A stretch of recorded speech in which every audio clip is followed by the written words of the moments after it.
about the clip that went online with Paul McGann that you? I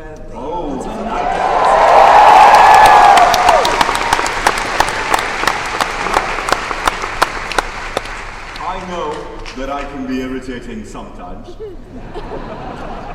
but am I not right that it is better that we keep secrets?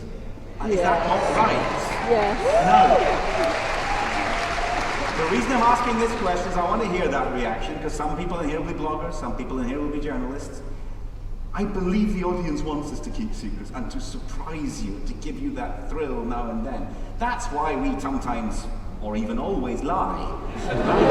It's not because we're evil, it's we just want to give you a treat. Right?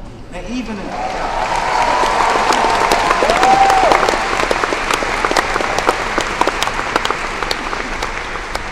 there were blogs online already, I regret to say, putting up photographs of Paul McGann and giving it away.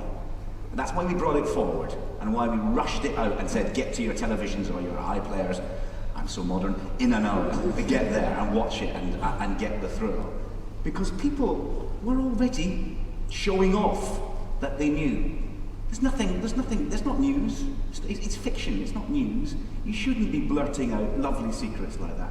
So, please, tell everybody who's inclined to spoil your stories for you that you would like them to shut.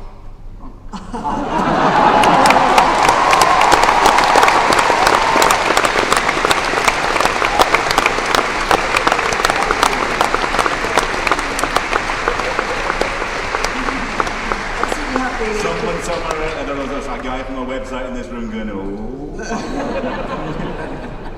We have the Christmas episode to look forward to, and then you start filming again in March with a whole new series. No, January. Do we see it in March? What? When do we see the next series? It'll be the second half of the year, he said, deliberately vaguely, because he doesn't know. Okay. I'm just naively asking. Are there monsters that you haven't, or foes, enemies of the Doctor that you have at the back of your mind that you can hint at here, or is everything just for the new run, you mean? Yeah, for the new run. I can't discuss it in front of Matt, he gets cross. Matt, you understand you are going to come back at some point and fight all the new ones, I promise, okay? You know you're going to. So it's all right. Yes, we've got lots of great, exciting, scary new monsters, don't worry. Yeah, no, there must be some. Are there any that haven't been brought back that you've always kind of had at the back of your mind? There must be. I think. I've never. The trouble is, I never tell the truth, do I? Raiding the back catalogue hasn't finished. But I think at the beginning, when Doctor Who first came back, we brought back Daleks, or Russell brought back Daleks and Cybermen and Sontarans and all that, in order to sort of prove it was Doctor Who. It was like grabbing the icons and saying, look, this show is Doctor Who. Now we just raid it for brilliant ideas, and let me tell you, this original 26 years is full of brilliant ideas, one or two of which we now have the technical facility to realise better than they could, so we can finesse finesse their genius. I do spend I think we spent a lot of time on Modern Doctor Who finessing the genius of the old show, but it's the genius that counts, not the finessing. How do you navigate between making it appealing to kids? Look, we've got these kids down here at the front, and then also making it sufficiently complex to hook in all the adults as well, and then a little bit complex scary. for the adults, they can't understand a bloody thing, trust me. It is, yeah. But you must want to sometimes get really carried away and go incredibly dark and scary and very complicated, and then you have to bring it back. Do you know what I do? And you do, yes. Yeah. You're on time. Do you think Doctor Who should be scary? Kids only? Should Doctor Who be scary?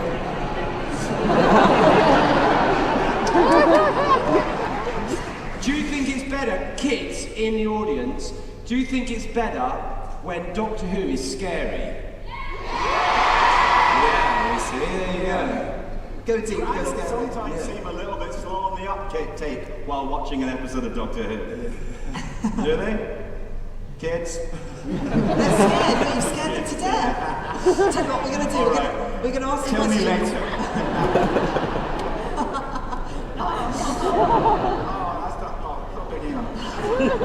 What you know what it means when you've been seen on a big screen, of course. Oh, no, don't run away. It's all right. Oh, come back. We won't look at you again. It's all right. It's all right. We won't pick I know on what you feel. I can see myself all the time, and I am so badly in need of a haircut.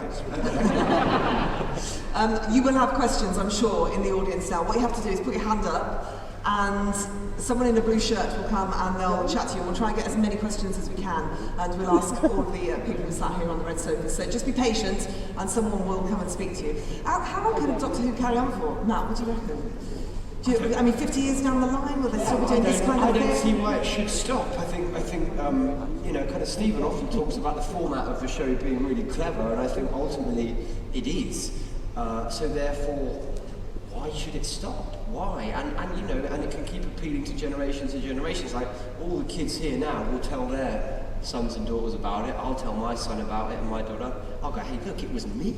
It's also nice how many families it brings. You know, there's so many people that watch it as a family, and it's something that, you know, people can share together on a Saturday night. And people coming here as a family and having photos taken as a family together as well. So I think, you know, and you're never going to run out of places to go in all of space and time. And it's not just people singing. You know, it's not just like there's an actual narrative to it, which I think is nice. There's a family show that still does that. You know, is that a X Factor? No, I love X Factor. Don't get me wrong. But you know, but that does what it does, and I think kind of Doctor Who offers something different. Let's go to the first question. So we have someone just over there. If you want to ask your question, tell us who you are first of all. Hi, over there. Hi, I'm Giuditta from Italy. You travelled from Italy to be here today? Yeah. Wow, well done. Who's your question for? My question is for Stephen. How did you become a Doctor Who writer? By sort of asking, really. I mean, I became a Doctor Who writer by first of all becoming a television writer, and I had quite a good career going by the time Doctor Who came back. I was doing quite well. When I heard it was coming back, of course, he was immediately disappointed it wasn't me that was bringing it back, but I was delighted that it was Russell, because he was actually the best possible choice, the best choice, including me, the absolutely right man to bring it back. But I did immediately email him, because I knew him, and congratulated him. I didn't do anything as egregious as ask him for a job, but I did make sure he had my current email address. And he emailed straight back saying, if it goes to more than 6, I'd love you to do so. More than 6. And then I was over the moon at that. But if the general question is how to become a Doctor Who writer, become a writer first. Doctor Who is not a beginner show, really, in any capacity. It's not a show for beginners. Become a writer first, write your own stories, get really good at it, and then one day write a Doctor Who story and discover, as I did, that you've learned nothing at all. Matt, how great is it looking out at the audience here? The number of fezzes that you can see. I was just saying that. I love everyone's commitment to the fez. Keep the fez going when I'm gone, guys. Because I love everyone in fezzes. It's so cool. They're as far as the eye can see. Yeah, it makes me really happy. When I'm gone, we're not actually killing you, Matt. Go to the theatre. It's not the same thing as death. Have any of you ever gone to any fancy dress parties and stolen anything from the Doctor Who props cupboard or any of the costume departments? No. Steve, have you ever gone to a Doctor Who? Have you ever dressed up as anything? I have. You I have have 2 Silurian guns in my house. And I don't know how to take them back now because I've had them there for a very long while. You can't really casually walk into the prop store and say, I'm just putting that back. I have it too. Best keeper. Another question there. Hi, who are you? Hi. Hi. Where are you? Sorry. Where? Alright, tell us your question. Mark. That means Hang on, where are you? We can't see. I'm right here. There's no light on you, I'm really sorry. It's just got the guy who's dressed as Peter Davison in front, or is it Sylvester McCoy? We can see you now. We can see you. Go on, tell us your question. Tell us. Hey, Mark. Yeah. I love you. Oh. Right back at you, dude. Thanks.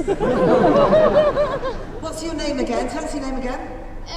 Charles Louis Kennedy, but you can just call me Charles. Alright, Charles. Good to meet you, Charles. Thanks. Would you like to be the Doctor one day, Charles? If I could do it with Matt Smith or David Tennant, yeah. Or be a Dalek. You'd like to be a Dalek? One day. Well, yeah.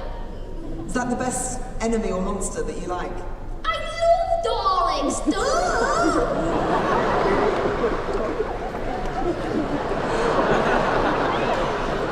You always get right in my face.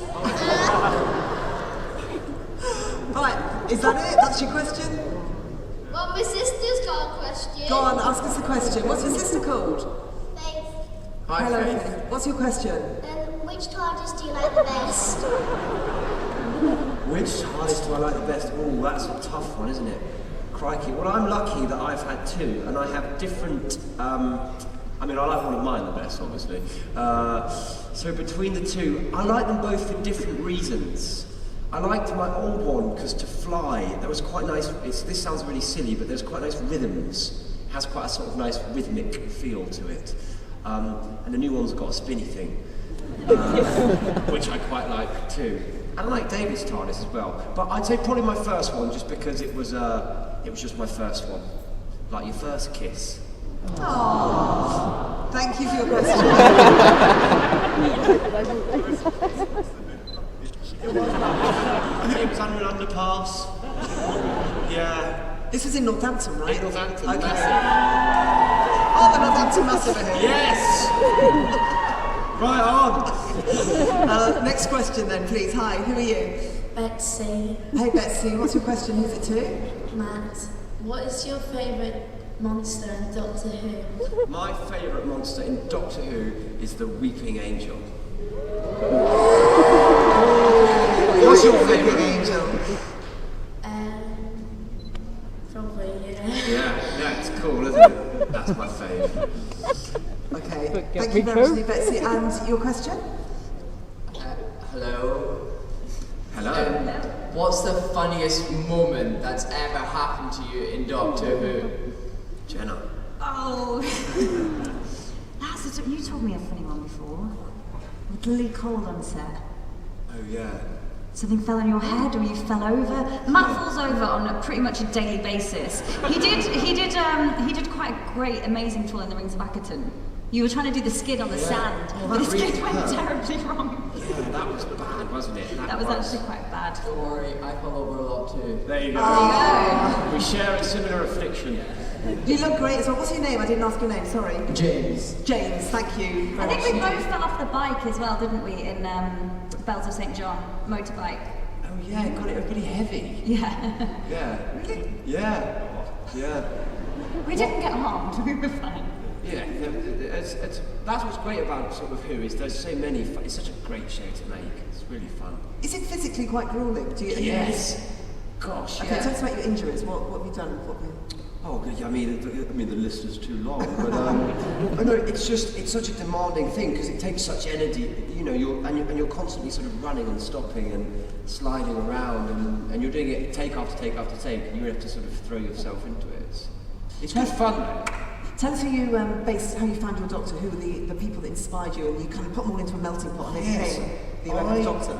Watched the things I watch, which I would recommend anyone watch, are all the Pink Panthers with Inspector Clouseau with Peter Sellers, and then there was a sitcom called Some Mothers Do Have 'Em with an actor called Michael Crawford. I watched. Remember a lot Frank of that. Spencer? Frank Spencer. Oh, Betty. And that's a terrible impression. And then I read a lot about Albert Einstein. Yeah, which again I would recommend. Kids read about Albert Einstein. He was cool. Tell us, how was he cool? What was it? Einstein? Yeah, I mean, obviously just great. Yeah, well, and just his view of the world is sort of mad and irreverent and brilliant, and of the cosmos. He's a big believer in, fellow atheist as well, and it's he's just a cool dude, and he stuck his tongue out, and I just liked him. I thought, he'd be my chum. Got having him for my doctor. Another question then. Hi, what's your name? Hi, I'm Rob. Just want to say I'm a science teacher and I spend every day convincing everyone Einstein's cool. Einstein is cool. I'd back you up there. Oh. Thank you. So- Watching the series, and particularly going back to some of your early adventures, it seems like you play it quite differently if you watch it. You've kind of grown in the role, and it seems very different to what it was at the beginning. So I guess this is to you and to Stephen. How has it changed for you from those first episodes to what you're writing now for Matt? And how is it for you playing it now, Matt? Thanks, Rob. I started not knowing who was going to play the part. I wrote 3 scripts before I knew who was going to play the part. And then Matt came in, and everybody immediately said how brilliantly I'd rewritten the scripts for Matt. I haven't touched them. everyone was just picturing Matt in the role. What really happens, though, I don't know how aware Matt is of this, is you just start following the actor. You start noticing, oh, that works, or he's pushing it that way, and I try to write Matt's Doctor. I try to keep up with it. That's the truth. That's the way it works. And one thing we did say at the very beginning, both of us, we don't mind if the new Doctor takes a while to form.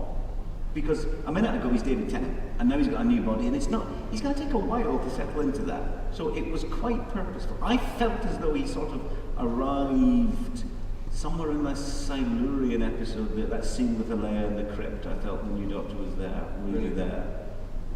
Interesting, yeah. I don't know really. I think Stephen always writes really well for me comically. I think he sort of gets me and gets me physically as well.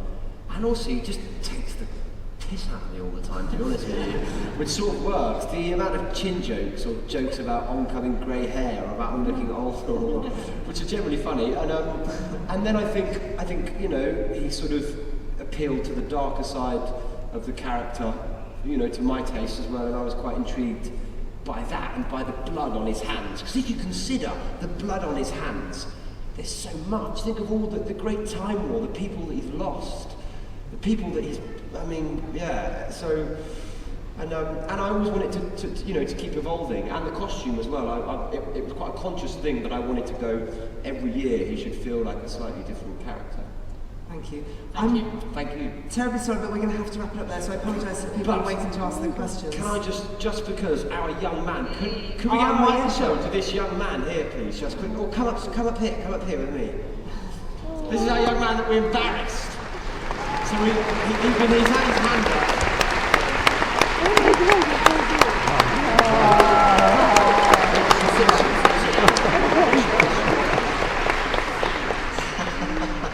Speaking to that.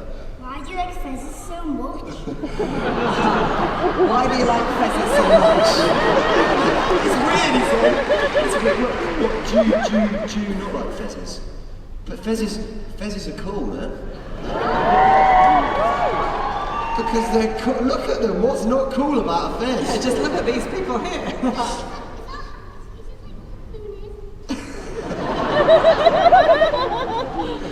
Listen, I am. What's your name? Oliver.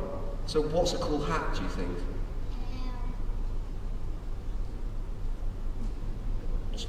No, just hats generally are.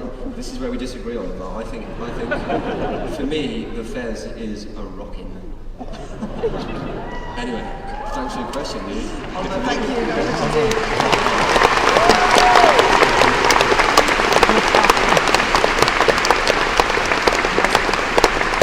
I hope you all enjoyed all the answers today.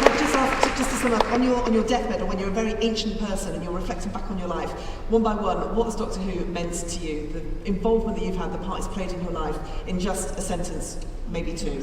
Marcus. Best job I've ever had. Privileged to be here. And Stephen. Best job I've ever had. I mean, that's it. I can't better that. That's the fact.